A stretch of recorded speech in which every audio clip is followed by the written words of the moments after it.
11वीं कक्षा की जीव विज्ञान की ऑनलाइन कक्षा में आपका स्वागत है। तो बेटा अपना लेसन नंबर फर्स्ट चल रहा है और लेसन नंबर फर्स्ट के अंतर्गत लेसन नंबर फर्स्ट के अंतर्गत बेटा कल आपको मैंने द्विनामकरण पद्धति या द्विपद पद्धति के द्वारा जंतुओं और पादपों का नाम लिखते समय कौन कौन से नियम ध्यान में रखे जाते हैं ये समझाया था। ठीक है, आज इस वीडियो में उन्हीं सारे नियमों को मैं बाय एग्जाम्पल आपको बता रहा हूँ ताकि वो पांचों छयों के छयों नियम आपके याद हो जाएं। ठीक है बेटा, तो देखो सबसे पहला नियम तो मैंने ये बताया था कि इस पद्धति के अनुसार किसी जंतु अथवा पादप का नाम दो शब्दों से लिखा जाता है, जिसमें प्रथम शब्द उसके वंश का और दूसरा शब्द उसकी जाति का होता है। ठीक है ना, जैसे बेटा आप जिस नाम को जानते हैं मैं उसी को लिख रहा हूँ।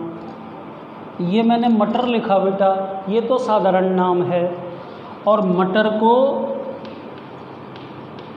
वैज्ञानिक अथवा वानस्पतिक नाम में क्या लिखते हैं? पाइसम सैटाइवम ये लिखते हैं बेटा। तो इसमें ये आगे वाला अक्षर तो किसका है? वंश का, और पीछे वाला शब्द किसका है? जाति का। ठीक है ना, तो आपका नियम नंबर 1 हो गया कि इस पद्धति के अनुसार प्रत्येक जीव का नाम दो शब्दों से लिखा जाता है, जिसमें प्रथम शब्द उसके वंश का और दूसरा शब्द उसकी जाति का होता है। पहली बात समझ में आ गई। अब अपन दूसरी बात करते हैं। वंश के नाम का प्रथम अक्षर, अब जैसे आपके सामने ये वंश लिखा है तो वंश के नाम का प्रथम अक्षर अंग्रेजी के कैपिटल लेटर से तथा जाति के नाम का प्रथम अक्षर अंग्रेजी के स्मॉल लेटर से लिखा जाता है। तो ऐसे लिखेंगे बेटा, ये नियम नंबर 2 में आ जाएगा। तो पाइसम सैटिवम, ठीक है ना, इतना गैप भी नहीं रखते बेटा, पास ही लिखते हैं। ये मैंने आपको समझाने के लिए लिख दिया था, सैटिवम चाहे सैटाइवम बोल दो, ऐसे लिखते हैं बेटा। दूसरा नियम खत्म। क्या बोला मैंने दूसरे नियम में? कि वंश के नाम का प्रथम अक्षर अंग्रेजी के कैपिटल लेटर से और जाति के नाम का प्रथम अक्षर अंग्रेजी के स्मॉल लेटर से लिखा जाता है। अब नियम नंबर 3 पर आ जाइए। नियम नंबर 3 में मैंने आपको क्या बताया था? मैंने ये बोला था कि कुछ जंतुओं और पादपों के वैज्ञानिक नामों में 2 के स्थान पर 3 शब्द होते हैं। राइट बेटा, जैसे एक नाम में लिख रहा हूँ बोर्ड पे, ब्रेसिका कैम्पेस्ट्रिस। ये बेटा सरसों का वानस्पतिक नाम है। किसका बेटा? सरसों का। अब इसमें 2 शब्द तो मैंने लिख दिए, ब्रेसिका और कैम्पेस्ट्रिस, है ना। अब इसके बाद तीसरा शब्द और मैंने लिख दिया। तो मैं क्या कह रहा हूँ आप सुने। देखो कई बार जंतु अथवा पादप के नाम के बाद में एक शब्द और जुड़ा रहता है, यानी कि ये कहना चाह रहा हूँ कि वंश और जाति के पश्चात तीसरा शब्द भी नाम के अंदर उपस्थित होता है। ठीक है, यदि अब गौर करो तीसरे शब्द का प्रथम अक्षर अंग्रेजी के कैपिटल लेटर से लिखा है तो बेटा ये ना वैज्ञानिक का नाम है। तो लिन्न शब्द का मतलब बेटा इसमें क्या है, लीनियस है। ठीक है ना। ऐसे ही बेटा एक और इसमें चीज़ पढ़ते हैं, यदि तीसरे शब्द का प्रथम अक्षर अंग्रेजी के स्मॉल लेटर से लिखा है तो वो ना उपजाति या किस्म है, वैरायटी है। ठीक है ना। तो कैसे लिखूंगा मैं, जैसे मैंने फूल गोभी का नाम लिखा ब्रेसिका ओलेरेशिया, ब्रेसिका ओलेरेशिया, ये तो वंश का नाम हो गया, ये जाति का नाम हो गया, है ना। और अब जैसे मैंने बोट्राइटिस ये लिख दिया, तो यहाँ पर मैंने तीसरे शब्द का प्रथम अक्षर अंग्रेजी के स्मॉल लेटर से लिखा है कि नहीं। तो बेटा ये ना उपजाति अथवा किस्म हो गई, ये बैठ गई आपके समझ में। एक बार मैं दोबारा कह रहा हूँ कि यदि किसी जंतु अथवा पादप के नाम में वंश और जाति के अलावा 3 शब्द दे रखे हैं, तो बेटा यदि तीसरे शब्द का प्रथम अक्षर अंग्रेजी के कैपिटल लेटर से लिखा है, तीसरे शब्द का प्रथम अक्षर अंग्रेजी के कैपिटल लेटर से लिखा है तो वो वैज्ञानिक का नाम है। और यदि तीसरे शब्द का प्रथम अक्षर अंग्रेजी के स्मॉल लेटर से लिखा है तो वो ना उपजाति अथवा वैरायटी है। ठीक है बेटा। अगला नियम नंबर 4 पर आ जाइए। मैंने आपको बताया था कि जंतुओं अथवा पादपों के नाम या तो लैटिन भाषा में होने चाहिए या फिर लेटिनीकृत किए जाने चाहिए। तो लैटिनीकृत का मैंने कल आपको उदाहरण बताया था। जैसे देखो बाघ का नाम क्या होता है, पैंथेरा टाइग्रिस, ये होता है बेटा। यदि आप इसे चाहते तो टाइगर भी कह सकते थे, क्योंकि टाइगर अंग्रेजी नाम है, लेकिन इंग्लिश नाम को लैटिनीकृत कर दिया गया और वो बदल गया किस में, टाइग्रिस में। तो मेरे हिसाब से आप समझ गए होंगे। अब अपन लास्ट और 6वें पॉइंट पर आ जाते हैं। इसमें मैंने ये बताया था कि यदि द्विनामकरण पद्धति के अकॉर्डिंग दिए गए नामों को हाथ से लिखा जाता है, जैसे ये मैंने हाथ से लिखा है पाइसम सैटिवम, तो दोनों शब्दों के नीचे अलग अलग अंडरलाइन खींची जानी चाहिए। और बेटा यदि इन्हें प्रेस से छापा गया है तो टेढ़ी लिपि का उपयोग किया जाएगा। पाइसम सैटिवम, ये टेढ़ी लिपि हो गई, टेढ़ी लिपि, और इसको क्या बोलते हैं, इटैलिक्स। ये बेटा सारे के सारे नियम विद उदाहरण आपको मैंने समझा दिए। ठीक है बेटा, सबके समझ में आ गया होगा, क्लियर। अब अपन अगले टॉपिक पे चलते हैं, ध्यान से समझना, ये मिटा रहा हूँ। तो इस पाठ में बेटा ये द्विनामकरण पद्धति का प्रश्न काफ़ी इम्पोर्टेंट है। कई बार पूछा जाता है कि भाई द्विनामकरण पद्धति क्या है या द्विपद पद्धति क्या है, और द्विपद पद्धति के अंतर्गत जंतुओं और पादपों का नाम लिखते समय कौन कौन से नियम ध्यान में रखे जाते हैं। तो आपको ये सारी बात इसके अंतर्गत लिखनी पड़ेगी। अब अपन अगली चीज़ पढ़ रहे हैं बेटा, अगला टॉपिक टैक्सॉन।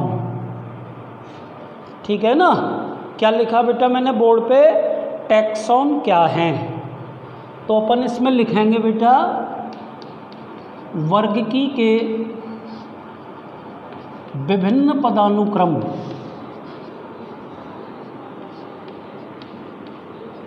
वर्गिकी के विभिन्न पदानुक्रम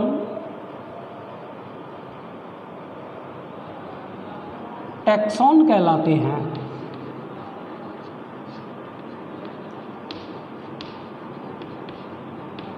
वर्गिकी के विभिन्न पदानुक्रम टैक्सॉन कहलाते हैं, अर्थात किसी जंतु अथवा पादप का, जंतु या पादप का वर्गीकरण, जंतु या पादप का वर्गीकरण 7 पदों के अंतर्गत, 7 पदों के अंतर्गत किया जाता है, किया जाता है। इन 7 पदों को, 7 पदों को सम्मिलित रूप से, सम्मिलित रूप से टैक्सॉन कहते हैं। अब अपन को लिखने बेटा ये 7 पद है कौन कौन से, ठीक है ना, कौन कौन से 7 पद हैं, उन 7 के 7 पदों के बारे में लिखना है। जैसे बेटा जगत, जगत को इंग्लिश में किंगडम। नंबर दूसरा, दूसरा अपन इसमें लिखेंगे बेटा संघ, डिवीज़न या फाइलम। नंबर 3 पे अपन लिखेंगे बेटा वर्ग, क्लास। ठीक है ना, तो 3 पद तो मैंने आपके सामने ये लिख दिए। ठीक है, अब नंबर 4 पे आ जाइए, गण। नंबर 5 पे आ जाइए कुल। नंबर 6 पे आ जाइए वंश। और नंबर 7 पे आ जाइए जाति। ठीक है ना, तो देखो 7 पद हो गए और ये 7 के 7 पद सम्मिलित रूप से टैक्सॉन कहलाते हैं। ठीक है ना, अब इनके अंग्रेजी नाम भी आपको बता रहा हूँ। गण को ऑर्डर, कुल को फैमिली, वंश को जीनस और सबसे लास्ट में जाति, जाति को स्पीसीज कहते हैं। तो बेटा एक बात तो आप ये सुन लें कि किसी भी जंतु अथवा पादप का नाम लिखते समय या उसका वर्गीकरण करते समय 7 पदों की आवश्यकता होती है। और बेटा वर्गिकी के यही 7 पद सम्मिलित रूप से टैक्सॉन कहलाते हैं। 7 के 7 पद आपके सामने मैंने ब्लैक बोर्ड के ऊपर लिख दिए हैं। कौन कौन से 7 पद हैं बेटा, देखो जगत, संघ, वर्ग, गण, कुल, वंश और जाति। ये तो अपन ने हिंदी नाम बोले, इनके अंग्रेजी नाम क्या क्या हैं? जगत को अंग्रेजी में क्या बोलते हैं? किंगडम। डिवीज़न या फाइलम किसको बोलते हैं? संघ को। संघ के बाद वर्ग को अंग्रेजी में क्या बोलते हैं? क्लास। गण को अंग्रेजी में क्या बोलते हैं? ऑर्डर। कुल को इंग्लिश में क्या बोलते हैं? फैमिली। वंश को अंग्रेजी में क्या बोलते हैं? जीनस। और सबसे लास्ट में जाति को इंग्लिश में क्या बोलते हैं? स्पीसीज। आपको ये सातों के सातों नाम बेटा क्रम से याद करने हैं, ठीक है बेटा। तो वर्गकी के विभिन्न पदानुक्रम सम्मिलित रूप से क्या कहलाते हैं? टैक्सॉन कहलाते हैं। आगे चलिए बेटा। अब देखो आपकी किताब में बाहर प्रश्न दे रखे हैं, क्या आप वर्ग की संवर्ग का, क्या आप वर्ग की संवर्ग का, वर्ग की संवर्ग का सही क्रम पहचान सकते हैं? आपकी किताब में बाहर दे रखा है बेटा ये प्रश्न, सही क्रम पहचान सकते हैं। अभी आपको मैंने जो 7 वर्ग की पदानुक्रम बताए थे ना, ऐसे ही आपको 3 अथवा 4 अथवा 5 दिए होंगे, आपको उन्हें क्रम से जमाना है, ठीक है ना। तो जैसे मैं आपके सामने 3 क्वेश्चन लिख रहा हूँ, 1 2 3। जैसे पहला लिख रहा हूँ, जाति गण संघ और जगत, जाति गण संघ और जगत। स्पीसीज बोलते हैं, ऑर्डर बोलते हैं, डिवीजन बोलते हैं और इसको किंगडम बोलते हैं। पहला तो ये दे रखा है बेटा, ठीक है। अब आपको प्रश्न दे रखा है ये, अब आपको इन चारों के चारों वर्ग की संवर्गों को क्रम से सेट करना है। तो देखो के आ जाएगा सबसे पहले, फिर डी आ जाएगा, फिर ओ आ जाएगा, फिर एस आ जाएगा। वही क्रम याद रखना है जो अभी टैक्सॉन के अंतर्गत मैंने आपको बताया था। तो इसका आंसर क्या हो गया? के डी ओ एस। दूसरे पर आइए, वंश जाति गण जगत, वंश जाति गण और जगत। जगत को किंगडम कहते हैं, गण को ऑर्डर बोलते हैं, स्पीसीज और जीनस, ठीक है ना।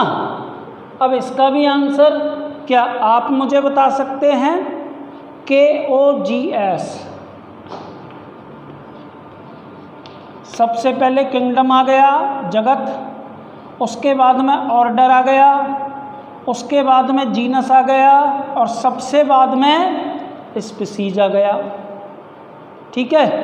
एक ऐसा ही प्रश्न और अपन पढ़ते हैं, जाति वंश गण और संघ।